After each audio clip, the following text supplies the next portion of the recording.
যে তিনটি ভুল কাজের জন্য অনেক চাওয়া বা চেষ্টা করার পরেও আপনার নর্মাল ডেলিভারি করানো সম্ভব হবে না, তাই নর্মাল ডেলিভারি চাইলে এই তিনটি কাজ বা এই ভুল কখনোই করবেন না।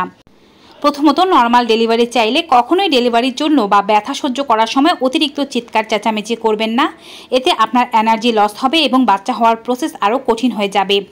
খুব বেশি ব্যথা উঠলে নাক দিয়ে লম্বা শ্বাস নিন, মুখ দিয়ে ছাড়ুন, এতে ব্যথার তীব্রতা কিছুটা কম অনুভব হবে। দ্বিতীয় যে ভুল কাজটি তা হচ্ছে ডেলিভারির প্রসেস কিভাবে আগাচ্ছে তা অনেকেই জানে না। ডেলিভারি হওয়ার জন্য জরায়ুর মুখ অন্ততপক্ষে 10 সেন্টিমিটার ওপেন হতে হবে। প্রত্যেকবার ডক্টর যখন আপনার সার্ভিক্স চেক করবে তখন জেনে নেবেন জরায়ুর মুখ কতটুকু ওপেন হয়েছে। 10 সেন্টিমিটার অথবা 4 আঙ্গুল পরিমাণ ওপেন হলে বাচ্চা হয়ে যাবে। তৃতীয় ও সর্বশেষ ভুল কাজ হচ্ছে ডেলিভারির সময় সঠিক সময়ে চাপ না দেয়া। বাচ্চা যখন ভেতর থেকে মাথা দিয়ে চাপ দিতে থাকবে বের হওয়ার জন্য, ঠিক মাকে তখনই প্রেশার দিতে হবে। বাচ্চা ও মায়ের প্রেশার যদি ঠিকঠাকভাবে পড়ে সেক্ষেত্রে 1 থেকে 2টো প্রেশারই কিন্তু বাচ্চা হয়ে যাবে। বাচ্চা যখন প্রেশার দেবে না তখন আপনিও প্রেশার দেবেন না।